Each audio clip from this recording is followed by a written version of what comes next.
is away. And the kick is, it's good!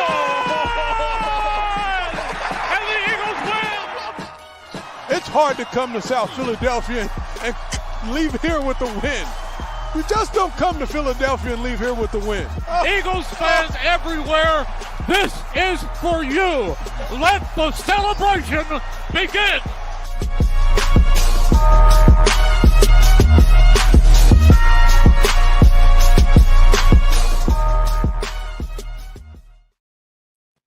Ladies and gentlemen, we back in the building. Little technical difficulties, but guess what? If it wasn't some type of technical difficulty, it just wouldn't be a podcast. Weakest Linc podcast. Your boy Cool McCain, and joined by the Eagles diva. We here to talk. This is not going to be a Victory Wednesday show. This is going to be a Rant Wednesday. Rant Wednesday. Took a L. Now, FYI, when you're watching this, this is pre-recorded. So the first one to say Merry Christmas. Happy holidays, y'all. Yeah, you'll and be seeing this on New Year. Christmas Day. And then Happy New Year as well. You'll be seeing this on Christmas Day, but it was not recorded on Christmas Day. So still a little sting from what happened, right? We know what happened. We lost QB1. Once that happened, contrary to a lot of Hurts haters, I mean, we looked good at first, right? But as the game went on, they realized that one-dimensional game, we had to run the ball, and they took it away. But we'll get into that. That's what y'all know what's popping. But y'all know where we start at. We start with some updates for the squad. Diva, I know we don't have Wyatt on with us for this episode. Any news updates that you would like to share with the good people? Jalen is in stage 5 protocol. Kenny Pickett suffered a rib injury, so he had to have a x-ray done on the ribs. We haven't heard word about his ribs. Media out there trying to scare people, trying to make it seem like Jalen ain't gonna be back, but he in stage 5, so that means he had a mild concussion. I feel like if Josh Allen can get knocked out cold and come back the next week, Jalen Hurts gonna be back. We haven't heard anything about Jordan Davis. I know during the game they said it was a soft tissue injury, so hopefully that's not too bad. But other than that, CJ should be back. Trying to think if we had any more injuries. I know Joshua had an ankle problem, so we don't know if he practiced, but we'll see probably that tomorrow. See if they do practice. And Nakobe Dean was all right. So I think that's really all as far as injuries go so far. But we don't really know for sure because they didn't put up an injury update today. But that's just kind of things we heard through the grapevine. But other than that, I think that's it. Yeah. Yeah, apparently also somewhere it must have been on special teams. Will Shipley left the game in the first half with a concussion. I don't recall seeing the man on the field. Yeah, but like I said, I'm assuming it was like a special teams type deal, and obviously they didn't point it out to a point where people would see it. Also, want to let everybody know the Eagles are 12-3, of course you know, but we lost our starting time. So we were a 4 o'clock game. Now we've been moved to a 1 o'clock game. And we will be wearing our favorite green for this game. Oh, and the same officials that officiated Sunday will be there Sunday. Lord. If we win this game, we'll clinch the NFC East and the number 2 playoff seed. So I misspoke last week. I thought we'd already clinched with that win, but forgot Washington was on bye, and they were still a little closer than I thought. So my bad. But if we win this, we clinch the number 2 seed in the NFC East. It would be a joint thing because once we clinch the East, we're automatically the number 2 seed. The NFC West and the NFC South are horrible. So win, and we're double in. So that's all we gotta do. Win and we in. Before the broadcast, Terry Bradshaw called AJ Brown selfish during the pregame show. Greg Olson also, of course, defended the broadcast. Shocking that somebody that worked for the company and part of the broadcast defended it. There's a lot, like Diva said, being said about AJ Brown. There's a lot being said about Jalen Hurts, all the injured players. But here's the real thing of it is there's even reports that LaShawn McCoy said, all right, there's no way Jalen's going to play Sunday. How an ex-player who ain't in the locker room could possibly say this. This is from an article, so we know how that goes. They will sensationalize things and make things what they weren't. But there's no way to be able to really say if Jalen Hurts is going to play Sunday at this point because it's too early in the week. We have to monitor him for practice. Obviously, practice will be Monday and Tuesday. Wednesday, nobody's going to practice because it's Christmas. So, depending on your team, they may just let you off until after Christmas. You never know. So, we'll find out later in the week if Hurts is going to play or not. I do believe he's going to play. According to what me and Diva have seen, he's in stage 5, which is one of the later stages of the concussion protocol. And they attempted to have him come back into the game, but the NFL said no. Which a lot of people are still talking about that. It was a little sus how they were going to let him go back out there, and all of a sudden it was like, nah. So it was a little suspect. Yeah. What I read was that basically what happened was they were like, okay, he's good, but the NFL was like, he can't go back in the game because he ain't come out because of a concussion. So apparently, once you get in the protocol, you cannot play in that game. Like if they have to take you out and you do, and they do say you have a concussion, no matter how mild it is, that you're not allowed to go back in the game. And that, while some people don't like it, that stems from, who, his ex-teammate at Alabama and what happened with him. No, yeah, Tua with his concussion having so. Yeah. So it stems from that. So if that's the rule, and from what I understand, that's anybody, so it doesn't matter who it was. You get a concussion, you don't go back in that game. If that's the rule and that's consistent for everybody, I can't say nothing about it. I cannot like it, but I can't say nothing about it. So no, that's what don't like the fact that they didn't call a helmet to helmet. Yeah. Other than that. Oh yeah. But we're gonna get into all that. But let's start off with the weakest link. Diva. The refs. Weakest link. The refs. We're the weakest link. Most definitely. I'm gonna have to agree.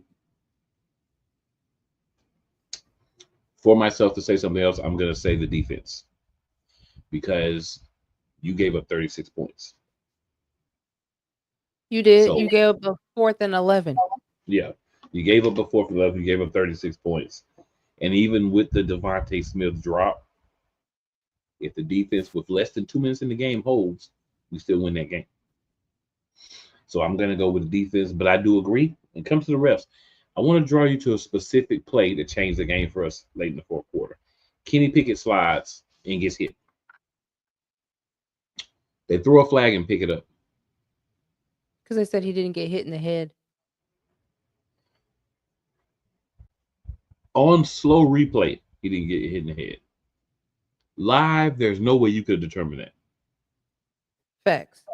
And helmet to helmet is not supposed to be something that you go review unless you're going to kick the player out of the game.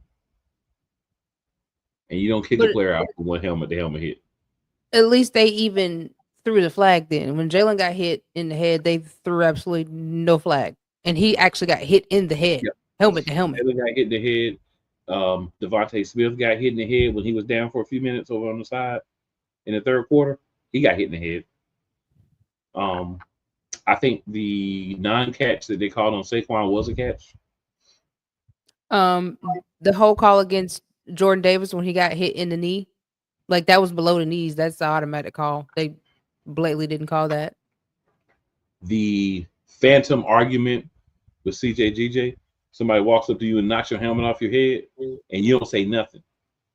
And that's the thing, he didn't say nothing on that one. Now, he did run his mouth on the first one, which got him the first one, which I understand why he apologized, because the first one is what led to getting kicked out, because if he didn't have one, the second one wouldn't have gotten kicked out. But at the end of the day, if somebody walks up to you, knocks your helmet off, and you don't even say nothing, you just look at them, and you get a penalty. Well, right. But the fact is, if they're going before he hit him in the helmet, they both was mask to mask. So they both was chirping at one another. But this is football. I've seen so many people chirp. And Right, then after they were chirping, right. And then after they were chirping, he literally knocked his helmet off. And like Blankenship said, he was like, I was right beside him. Like he literally said nothing. Like he didn't say anything. So for you to not call a flag, it should have been offset and penalty, because he should have got flagged for knocking his helmet off. Like that's unsportsmanlike. So why wouldn't both flags thrown? It should have been 2 flags thrown. And the penalty should offset. My problem is they shouldn't even call it, because calling he was going to get kicked out the game for 2 unsportsmanlike conduct penalties. You knew that when you threw the flag. But those are the reasons why the refs are the weakest link. And defensively, I feel like after CJ left, the defense ain't look the same. You talk to them, 90% of them were sitting there saying like, "Oh, it's next man up," and blah blah blah. Y'all were not the same without CJ out there. Y'all look very similar to that defense from last year without CJ out there. It's just like after Jalen went out and CJ went out, they just gave up. Mm-hmm. And then they weren't communicating. Quinyon finally got burnt. Yeah. Lauren got him. And the thing is, I ain't even mad at Quinyon, because you're a rookie, and this is the first time you got burnt all year. And we talking about week 16. So you make it to week 16 before you get burnt. So what? Cooper got burnt last week. Yeah, Cooper got burnt. Oh no, the week with when we played the Panthers. Like he got burnt. He get burnt. He got dogged that week. Mm-hmm. Adam Thielen took him to the clinic. Mm-hmm. But I mean, I'm not mad at a rookie having one game and he just got burnt like one time, really. But it happens. Right. You know what's going to happen sooner or later. It ended up being a touchdown, but you know what's going to happen sooner or later. It is what it is. It's part of the game, right? Hat falling off. But the play with Zacchaeus and you had 2 missed tackles and blown coverage was uncalled for. There was a lot of bad executions. So I'm not going to go on the defense and say plays calling. I'm going to say execution on defense. We'll get into the game more in a few minutes, but I definitely agree that the differentiating and officiating played a big role in what happened. But we still had opportunities, even with all that, offensively and defensively, and we didn't get the job done.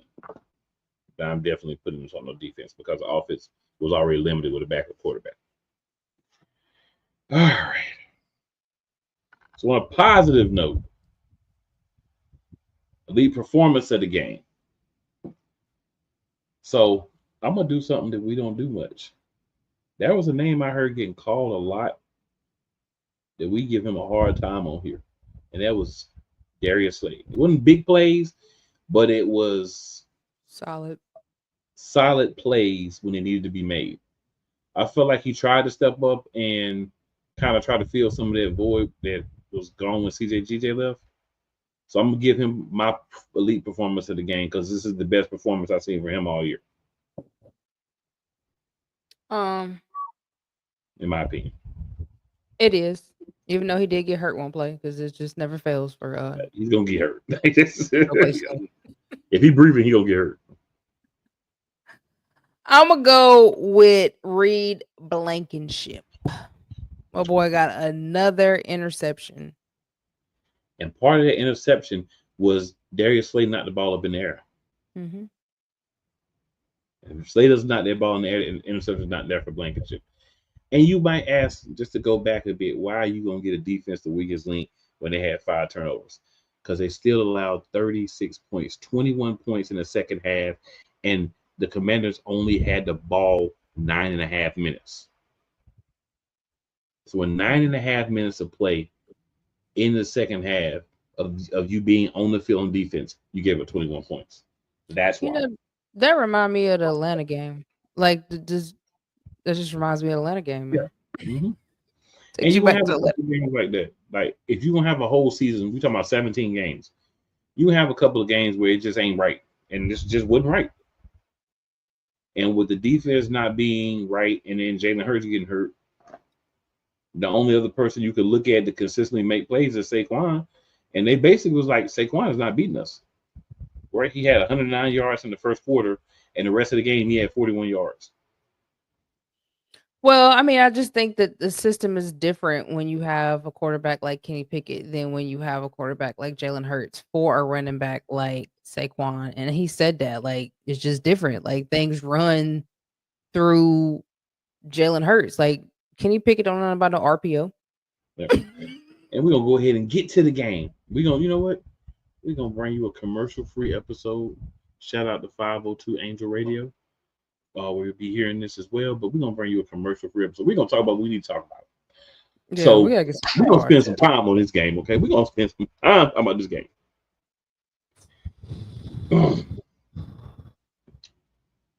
First concern for me. You have a backup quarterback that cannot run the system that you're starting. I was adamant on how much I did not want Marcus Mariota last year. Was I not? Mm-hmm. But he could run the same system as Jalen Hurts. You went out and got a guy, instead of getting like a Jacoby Brissett, or Tyrod Taylor or someone that could come in that runs a similar system, you traded for Kenny Pickett.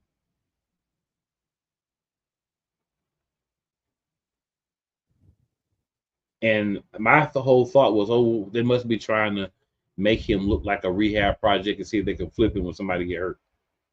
But no, he kept him as the backup, and to be honest, he didn't do enough to win the game. The best throws I remember seeing from Kenny Pickett, touchdown to A.J. Brown early in the game, the 2 fourth down throws, and the one Devontae Smith dropped.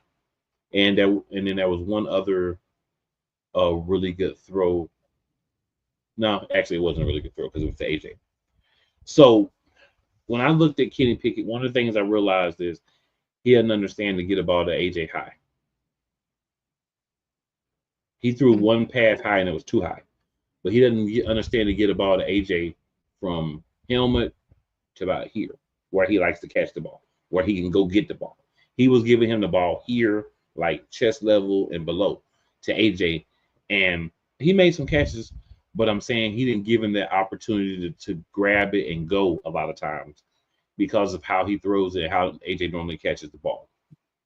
This is not a knock on Kenny Pickett because he doesn't get reps with the ones, which is a concern. Your backup quarterback should get some reps with the ones. So this goes again back to two men, one Kellen Moore and one Nicholas Sirianni. Mm-hmm. You have to make sure that your backup quarterback is prepared in case your quarterback gets hurt. And it doesn't sound like, they did not prepare Kenny Pickett. They put him in a position to fail. And I'm not saying that he wouldn't have failed even if they did put him in a position, but we don't know because they didn't put him in a position to be successful. If he's the backup quarterback, I'm not saying he got to get a lot of the first team snaps because your starter's going to get most, but he can't get 10, 15% of the first team snaps just in case he got to go in the game. Like, come on, what are we doing? Right, and I feel like that should have been prepared a few weeks ago, all season, but definitely a few weeks ago when we seen Jalen go down, we thought he had a concussion then. You know what I'm saying? So you knew that it's possible, like they just like, oh, well, Jalen ain't gonna never get hurt. Like that's their mind frame. Like he ain't never gonna get hurt. We're gonna be all right. He's Superman. He gonna bounce right back up and go back in there. And not thinking that this is football, man. Anybody can get hurt at any given Sunday, any given time, any given moment. And you have to have the next man prepared to step in. And Kenny Pickett was not prepared. Right. So you talk about next man up, but the next man can't be up if he's not prepared. And you don't have plays that make him feel comfortable. Right. You don't even have plays for him. You understand that, you got to protect the quarterback if you're the rest of the guys. So they're asking Kenny Pickett in his press conference all these questions about him starting and how he feels. And he's like, all I can really think about right now is that we lost. I respect the one thing I'll say about Kenny Pickett is I respect the drive, the wanting to win from Kenny Pickett. I didn't see the play match that. But again, you didn't get reps.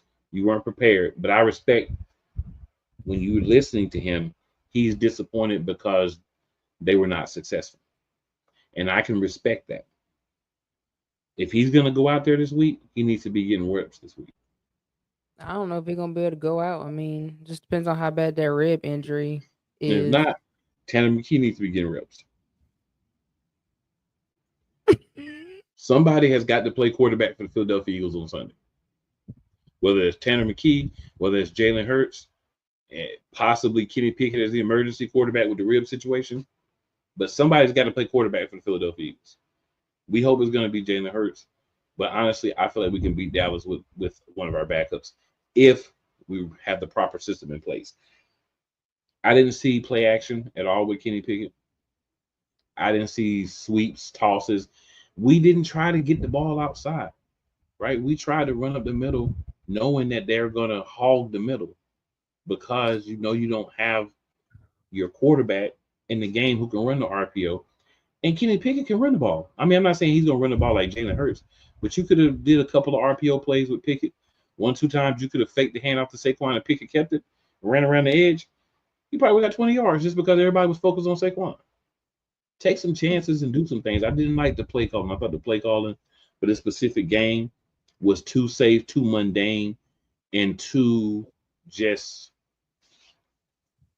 expected. Like you could look at that and be like, this is garbage.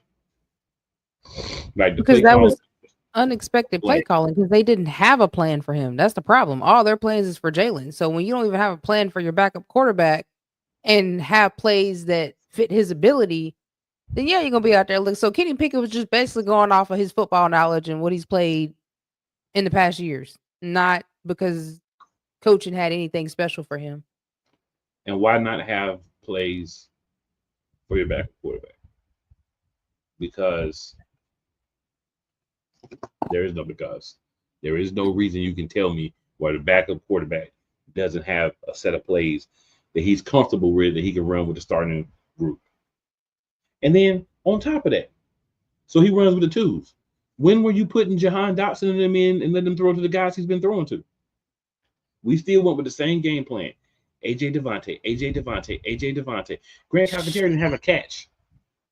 Grant Calcaterra, my man was the darn blocker all game. He turned him into a blocker all game. And that's the thing, man. Like you have to use your weapons. Like everybody talks about, oh, Jalen got so many weapons, anybody can be successful. Well, Kenny Pickett can't. I mean, with Jahan Dotson, hell, he ain't even incorporated in with Jalen Hurts, so he ain't gonna be incorporating with darn Kenny Pickett. Well, you would think he would be getting reps with the second team. You would think he would be getting reps with him and Wilson. And Wilson, yeah. You would think these are guys that he would be getting reps with because somebody has to play the one, the outside positions and the slot with the second team. So you would think there's got to be some wide receivers that was on that mother freaking team that he didn't got some reps with. Put some of those guys out there with him too. Give him an opportunity to throw with the guys he's comfortable with. Then, not saying don't throw to Jalen and not saying don't throw to AJ and Devontae, but get those guys he's comfortable with out there some too. Because somebody he's working with on the second team. Those guys could have been out there at least a little bit. Devontae's drop. I respect that Devontae took ownership of the drop. But I see a lot of people saying, oh, if Devontae would have caught the ball, he would have got a touchdown. We don't know that. He would have had a first down. We do know that. We know that. We know that. Because if he caught that ball, he got a first down. He probably has a touchdown. That would have took us to 2 minutes. Yeah. Then they could have ran the ball 3 times and then kicked the field goal and had less than a minute for them to have. So I get that. But at the same time, Your number one defense in the league should be able to hold somebody one time at the end of the game. We were not able to do that. So a lot of things to me contribute to the loss. What are your thoughts, Diva? And I've given a lot of thoughts. I mean, yeah, when you know for a fact that your star quarterback is not in and you have a backup who's really not getting any reps, they really don't have a game plan for him, and you're down to the last 2 minutes and the way the defense has played throughout these last 10 games, it's no excuse why you let a quarterback. I don't care if he's scrambling quarterback because I heard them say that or what. You played several scrambling quarterbacks in the last 3-4 games. Remind you that, okay? For you to let him get a 4th and 11, convert that, and then you let him throw a 30-yarder to Olamia Zakitis, who's one of our ex-players. On top of he goes unblocked, so nobody's out there blocking him. Then when he catches the ball, not one, but 2 defenders missed the tackle. Is a huge problem. So let's just say, well, if Devontae would have caught the ball, we would have went down, kicked the field goal, gave him less than a minute and something left. That's still not to say that Jaden Daniels could not win that game still, because he did it against the Steelers or the Bears, one of them. So, well, I think it was the Bears that lost against the Steelers.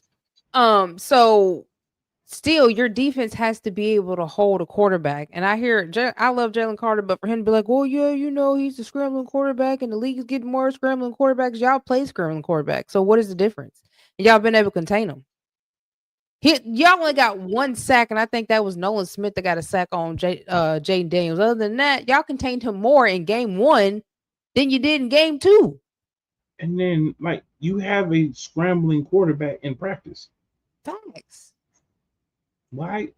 I mean, I'm not saying that, like, you're not going out there blasting Jalen Hurts in practice. I get that, but like understanding how he's going to play, how he's going to run, how you have to actually tackle, which y'all forgot to do half the game too. Is a lot went wrong in that game. I do feel like that if Hurts was there and his ability to be that dual threat quarterback, I think Saquon would have been able to have over a 200-yard game in this game easily. We're already 100 in the first quarter. But unfortunately, it didn't work out that way. They kind of switched the game plan, and we did not. The one thing that I'm going to do that a lot of people haven't is kudos to the Washington Commanders. Right? We talked a lot of everybody talked trash about we had this, we had that. It is what it is. We had what we had. Washington went out there. They weathered the storm early. It was 21. What was it? 21-7, 14. It was 7-0. 21-7, and they end up scoring another touchdown, I think. Yeah, then 14-7, then 21-7. Then they scored before halftime because it was 21-14 at halftime. So they persevered. They came back. Shout out to Jaden Daniels. Right? Like, I can get up here and we can complain about everything about the refs and all that stuff, but we still had opportunities and we didn't take advantage of it. Defensively, we had 5 turnovers, and how many points we get? Like 10 points, like 3 points off the turnovers. 3 points off turnovers. We got 5 turnovers, but we weren't doing nothing with them. Right, because you had 3 possessions on the offense where you couldn't do anything. And then in the second half, we had the ball over 20 minutes. We had an 8-minute drive that ended in a field goal. We had another almost 4-minute drive that ended in the field goal because Kenny Pickett. No, that's actually the one off the turnover where we actually did score. They got down there, and then Kenny Pickett gets blasted and loses about 10 yards, and then we had to kick a lower field goal.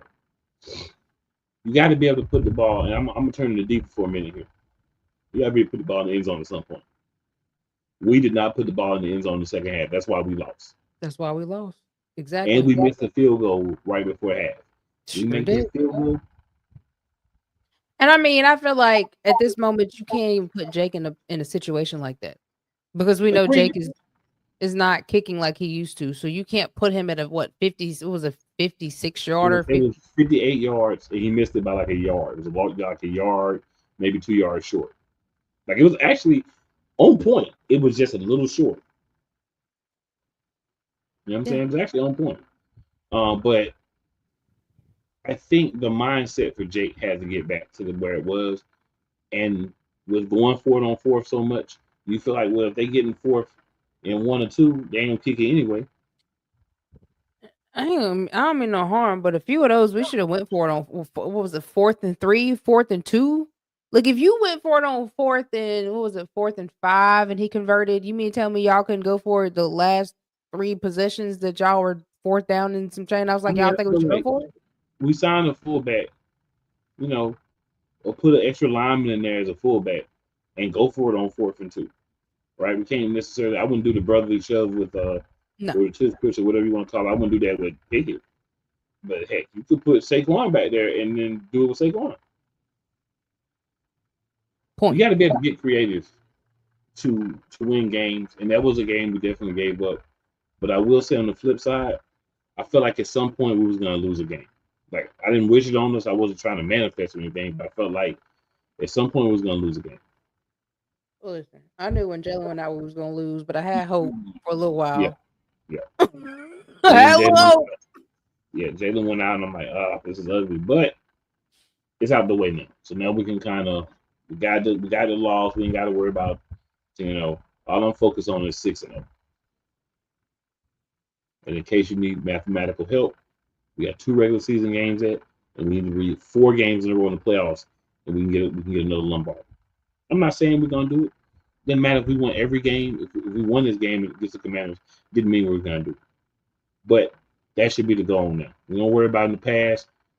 We 2-2, 1-10 in a row, 12-2. We lost one. 12-3. It is what it is. Go out there this week, 13-3, lock down the number 2 spot. If Jalen's not 100%, week 18, let him sit because it won't matter at that point.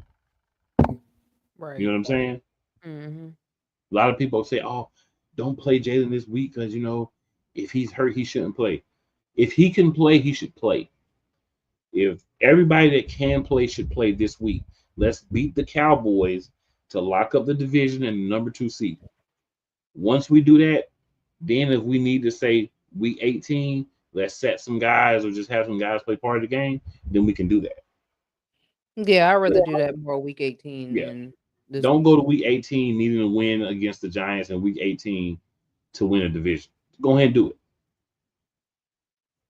And if Washington loses this week, it's a no point. We win either way. But if we handle business, it don't matter. Right, we can't even depend on that. You just go out there and handle business. Yeah, just handle business ourselves, and we ain't got to worry about what nobody else do. We're locked in at number 2. We cannot be the number 1 seed now unless the Lions and the Lions and or the Vikings lose 2 games. Yeah. And we would need it to be like they lose next week, and then they play week 18, whoever loses. I don't think it's going to happen. We put ourselves in a bad situation with this loss for the number 1 seed, but that's all right. We've been playing good on the road this year, so we're going to have to go on the road for the championship game, possibly. The Lions could be knocked out before that even happens. Facts. All facts. We got to play an extra game. That's the thing. We got to play an extra game. Gotta get out there and be prepared. That's it. Definitely do. Diva, any other thoughts that you have on this week 16 game? No, sir. I'm ready to put that thing behind us. I was mad all day yesterday and half this morning. I'm ready to release that game and move on to the next. I did agree with No Place Slay said. He said no matter what, they still can't F with us, which they can't. But I just want this to be a bold reminder to all you Hurts fans that wanted Kenny Pickett to play. He got what you wanted. And I hope that, I don't know if that satisfied y'all, because I do see a lot of y'all say he played wonderful. And he played all right, but he still had his times, a lot of times that just wasn't good. But this just goes to show you that Jalen Hurts is what holds his team together when it comes to the running game, when it comes to the passing game, when it comes to laying that ball in on players, especially, the last 10 games, he's been amazing with throwing the ball. He's starting to get better with releasing the ball, if not releasing the ball. Like, I mean, you saw the first 2-3 plays, like my man ran. Like, just it wasn't no thinking, it wasn't no, moving around. He just pulled it down and ran. And when nobody open, pulled it down and ran. When somebody was open, he threw it. So um I just need y'all to understand that Jalen Hurts, all y'all Jalen Hurts haters, that this is the guy for the Philadelphia Eagles, and we cannot be successful without this guy. Period. Since 2021, we're 0-4 without Jalen Hurts. Facts.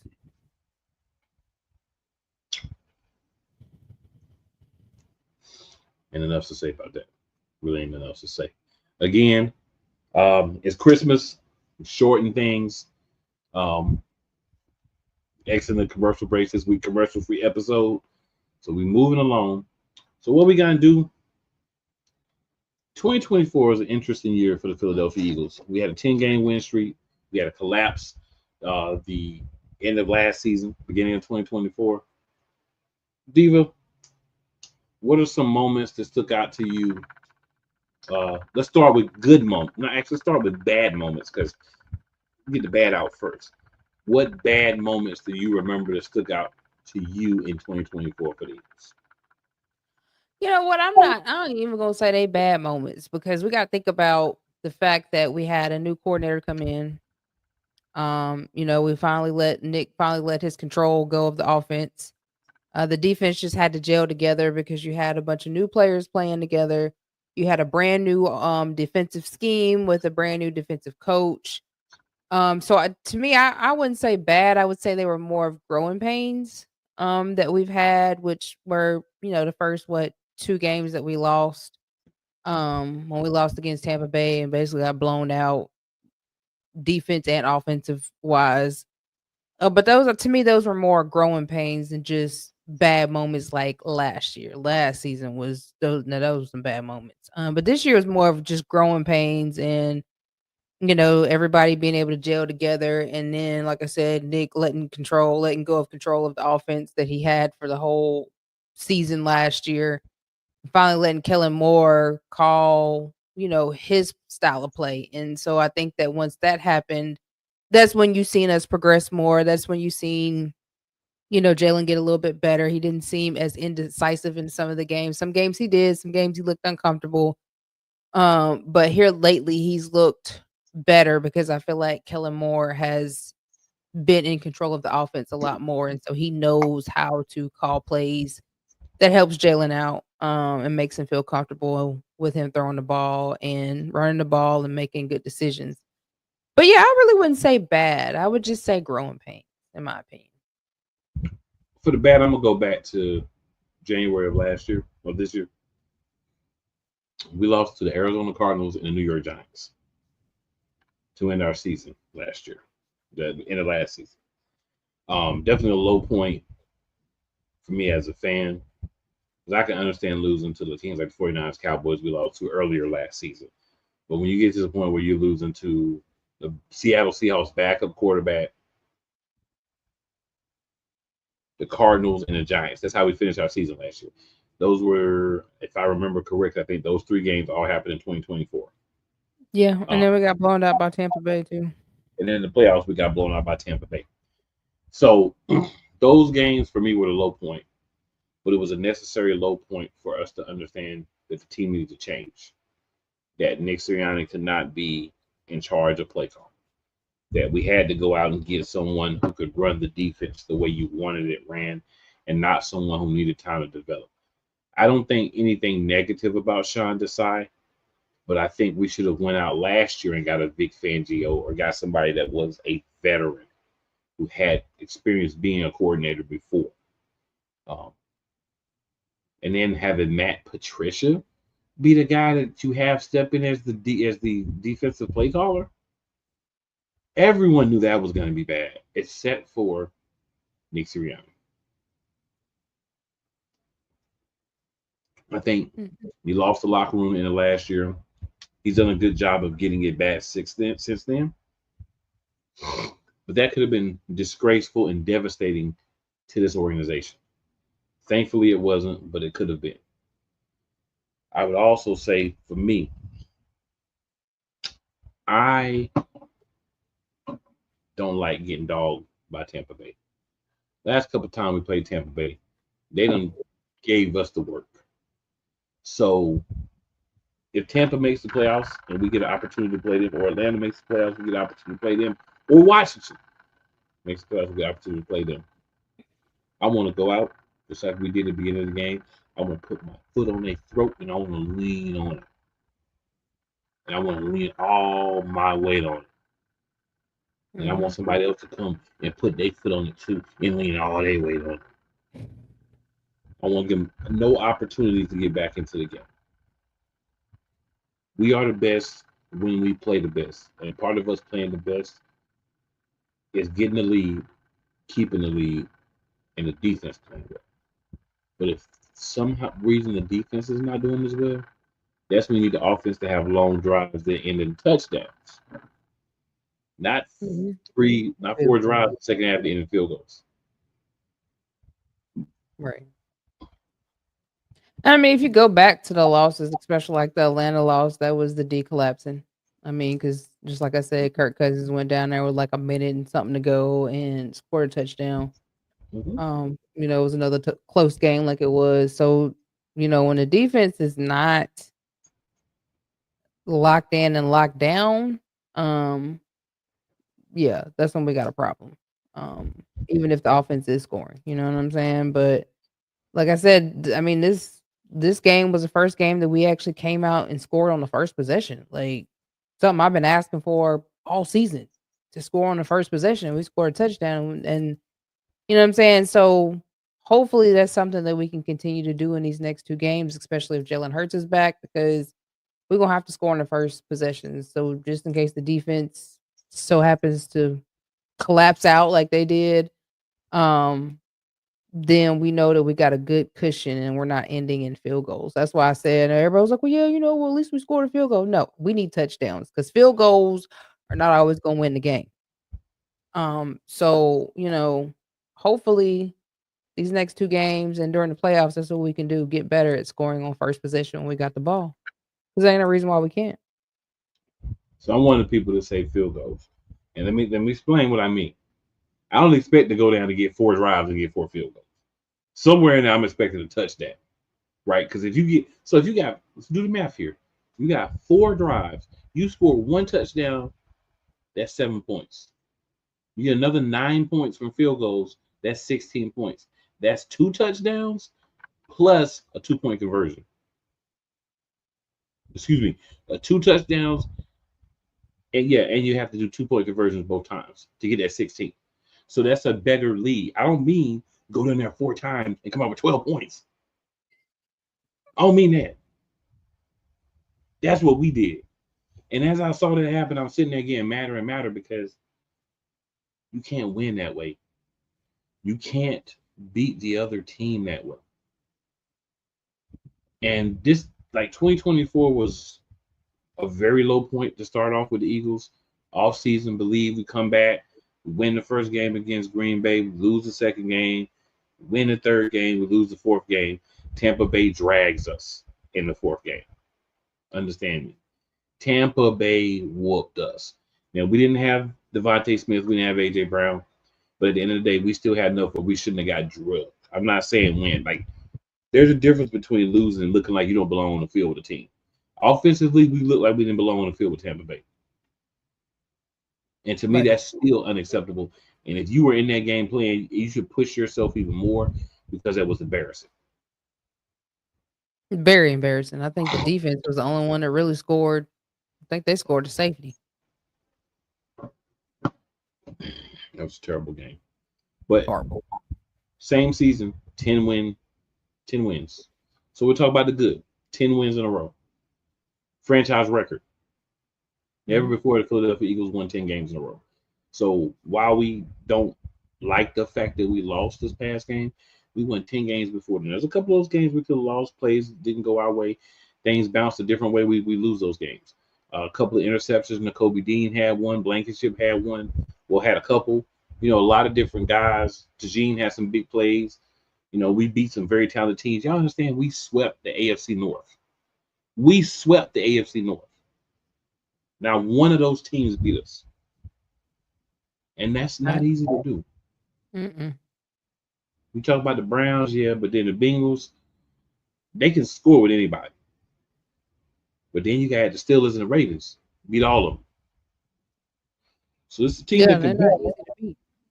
Yeah, this is a team that can beat very good teams.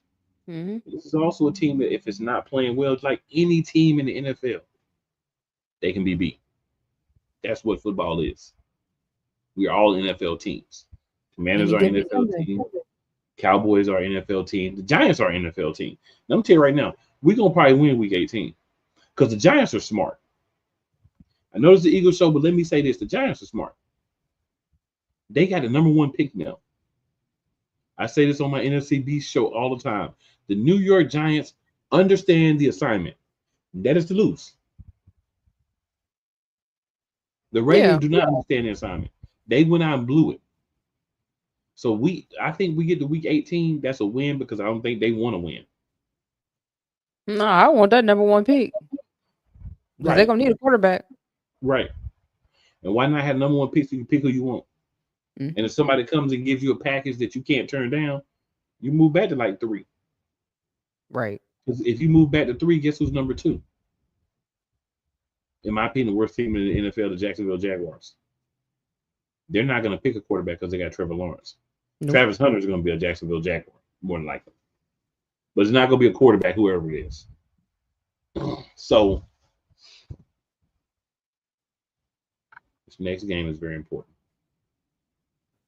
This game is very important. We'll get to that in a few minutes. Diva, any positive moments you want to discuss from this year? Excuse me. I mean, just how we've developed over the last 10 games. Especially with the defense getting better and better each game. Besides, they've had a few collapses, but they've been solid. Like solid. They've bought into the Vic Fangio schemes. They just look like they communicate a lot better. They're happy. They understand their assignment. He knows where to put players in positions that not only help them but helps the team win.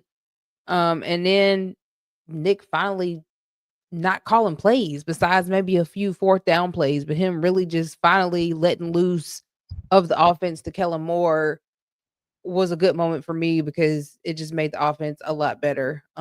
We were able to, get the ball down the field. We're able to run the ball. It's not confusion with who's calling this play. And then, Kellen Moore called 2 plays and then Nick come in and call something stupid. And we're stalling out and, Jalen's throwing interceptions and things of that nature. So those were good moments for me, just seeing the defense gel.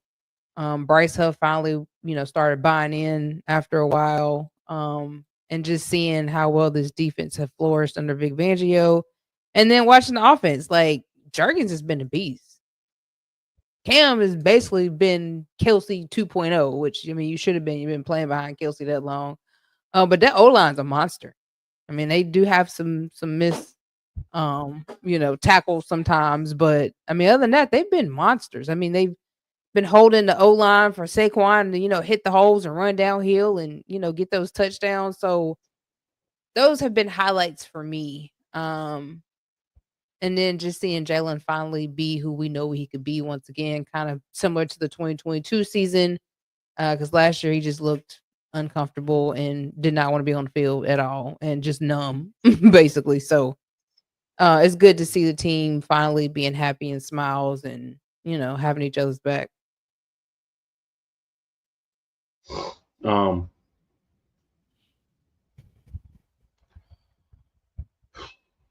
If I remember correctly, Saquon Barkley needs 267 yards to break the all-time rushing record. I think 267 to tie it, and then 268 to break it. Mm-hmm. So let's just say 270. But I want to look back on the season that Saquon had. Saquon is the all-time season leader in rushing yards for the Philadelphia Eagles. Oh, really? He was going into this week already. Mm-hmm. So you look at 267 yards. So let's just say 270 to make it an even number. So if we can get 150 this week, that goes a long way in him getting there. You can get 200 this week. That's even better. This is a good game. I think Dallas is not a strong run defense, so I think this is a great game for him to really dig in. Because the Steelers game wasn't great. This game was better overall, but it took a lot of touches to get that 150. So I think next week is one of them games where he can have that amount of touches, and he could possibly go over 200 yards with the same amount of touches like he had this week. And that would be, I think, really big for him, big for the team, and also big for us getting a win. So I would love to have Hurts back and have a run-centric offense. We still can throw the ball, but run the ball and really get Saquon involved, help him get closer to that record, which will help us get closer to clinching the playoffs. Well, clinching the number 2 seed in the NFC East because we've been clinching the playoffs. So, got to shout out Saquon Barkley because he has been the most consistent player for the Philadelphia Eagles all season, and that's why he's an MVP candidate. He's lost a little steam the last few weeks, and that's fair. But he's still been very beneficial and the main reason why we're sitting where we're sitting at right now. Facts. Offensive. Facts. Yeah, so got to get him his shouts out. We're going to talk about the good for 2024. If we don't mention Saquon, we're blasphemous idiots who should be doing a podcast. Yeah. I mean, he's been amazing for us. Probably some games without Saquon, we wouldn't even won, especially when Jalen wasn't at his best. And like he said, he wants to win the NFC East championship for the first time, or NFC East for the first time of his career, because he ain't win that over there with the Giants. But yeah, I mean, he's just looked 10 times even better than what he was with the Giants. Well, for one, he ain't on that trashy field, so he ain't got to worry about injuries. But I mean, that was our main worry. Like, is he gonna stay injured? I mean, is he gonna stay healthy? Yeah. And in the line that we have is so much better too. So he's got a much better line too, so that helps. Right. Yeah, that's the good, the bad, the good, the bad, and the ugly from 2024 with Philadelphia Eagles. So we only got one thing left to do. We got a preview game against the Dallas Cowboys. Diva, how do we win this game on Sunday? How do we win it with Jalen? How do we win it without Jalen? We'll just assume that there's a possibility he may not play. If it's a possibility he might not play and Kenny Pickett might not play, then you're gonna have to rely on Tanner McKee. I personally like Tanner McKee. I like his style of playing. He can throw the ball and he can run the ball on the same note. But I think you do a little bit of both. But you use the RPO definitely. And I think Tanner McKee can use that RPO and really get the ball off. Use Saquon, use Gainwell, because we barely use Gainwell Sunday. And Gainwell's been gaining pretty well here lately. Yeah. Yeah. So, you use Saquon, you use Gainwell, you use some middle passes. You use your tight end, definitely, because Calcaterra was just not in the game at all, besides blocking. And then as far as the defense, you do exactly what you did when we played Dallas in Dallas. You get pressure on Cooper Rush. You stop the run game because we were able to stop that just about all game. They barely got any rushing yards. And just play solid. You know what I'm saying? Hopefully, CJGJ will be back. Let you know that man is the captain, even though he don't have a C on his chest. He is the captain of that team. So yeah, just put pressure on Cooper Rush, stop the run game, lock down CeeDee Lamb, because we know that's really basically the only person they got to score a lot for them is CeeDee Lamb.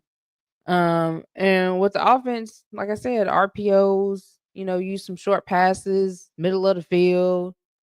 Of course, Devontae, AJ get their rocks off, and Grant Calcaterra. I would love to see Jahan Dotson get a few catches, maybe even Johnny Wilson, and let Saquon loose and put Gainwell in there as well. Mix it up. Yeah, I'll say for me, a lot of keys to success. One is physicality. We have to out physical them, but we have to do it while being smart. So don't get yourself kicked out of the game. Don't get personal foul penalties. Be smart. We have the same referee crew. You know how they call the games. So now you can prepare for that mentally before the game and be ready. Defensively, we've got to stop Rico Dowdle. They have become a run-first team as well with Rico Dowdle the last couple of weeks.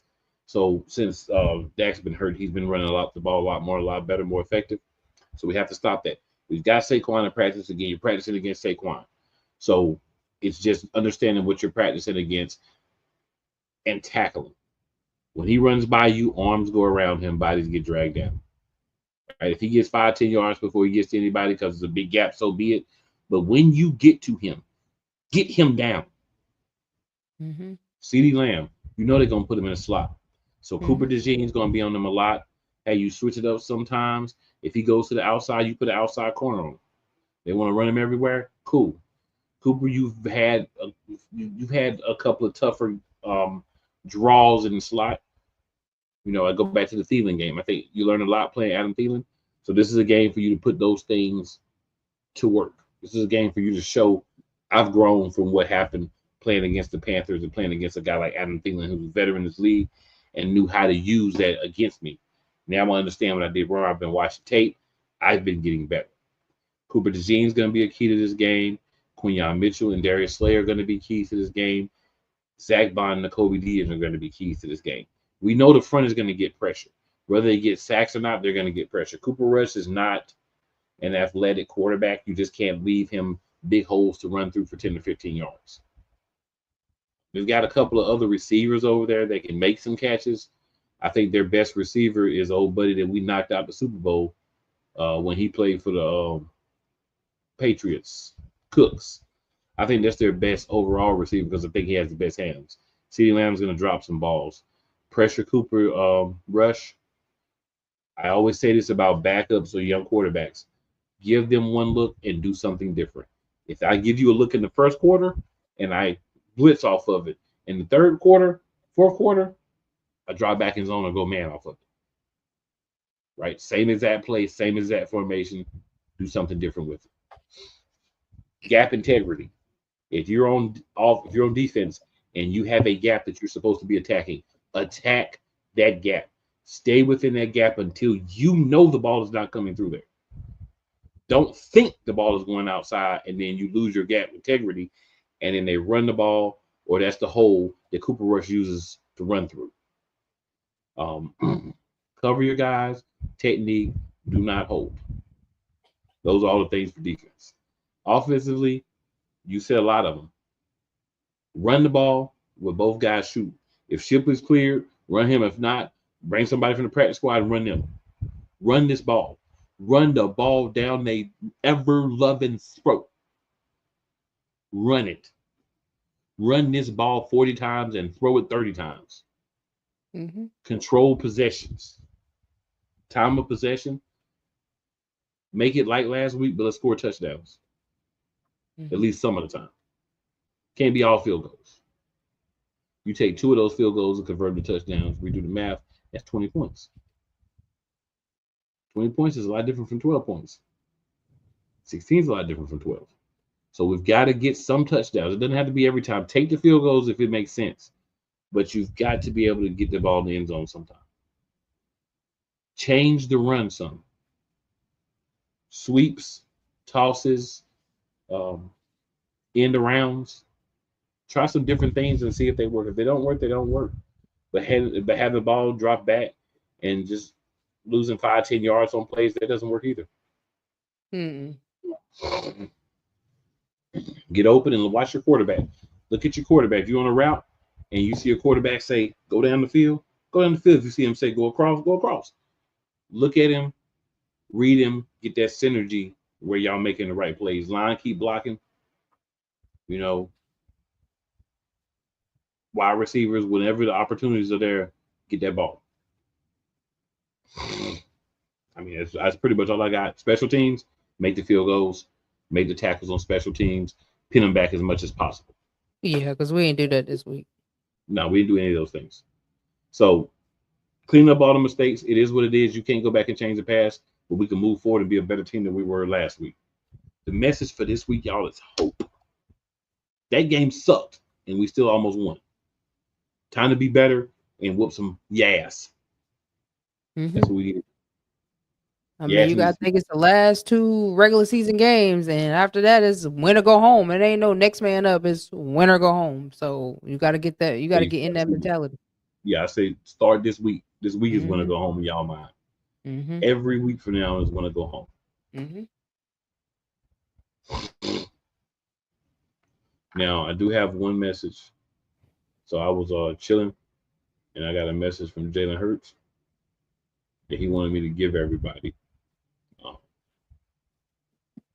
about what happens. Like, Said I was you know, chilling. like, yeah, I was just chilling. Jalen Hurts was like, "Hey man, I need you to give a message on your show to all the people that been hating on me." So this is what Jalen Hurts wanted to tell y'all. Acknowledge me. And I think you should, because like he wasn't there, you saw the differences, right? I think you should. And in that acknowledgement, what you should understand is something that's very proficient. But the cream will rise to the top. Oh yeah. We cream. You know it. We gonna rise.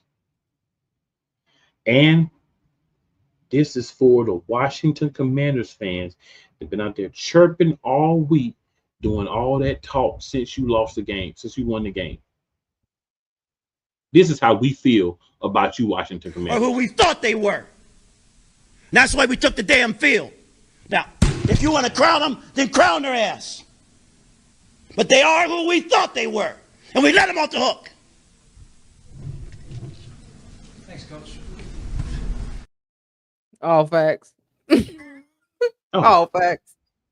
Oh, and Giants fans, Dallas fans, y'all been running y'all's mouth.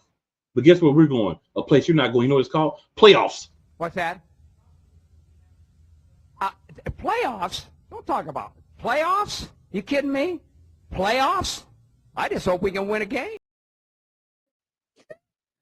Yeah, that's exactly how you're looking. Huh? What's that? Yeah, that's how y'all looking. Cause y'all know nothing about that. Y'all ain't been to playoffs in I don't know how long. So I don't even know why y'all chirping.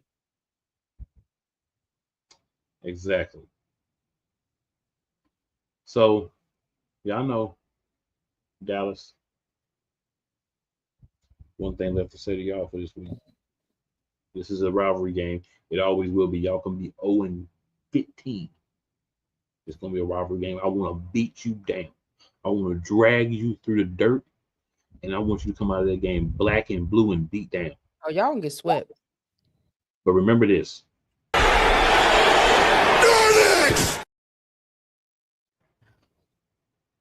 Oh, you forgot one more. Well, there's a couple that we could do here. There's a couple that we could do. Know your role for one. But the Philadelphia Eagles are better than you, Dallas. We've been better than you all week, all year, and we will be better than you when this league year is over. Can you dig that sucker?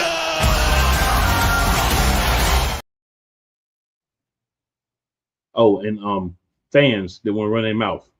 Just bring it, bitch!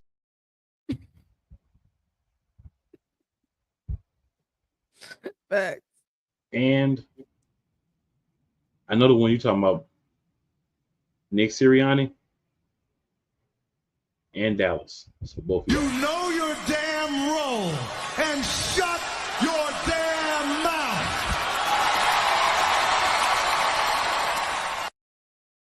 Somebody said we 0-1.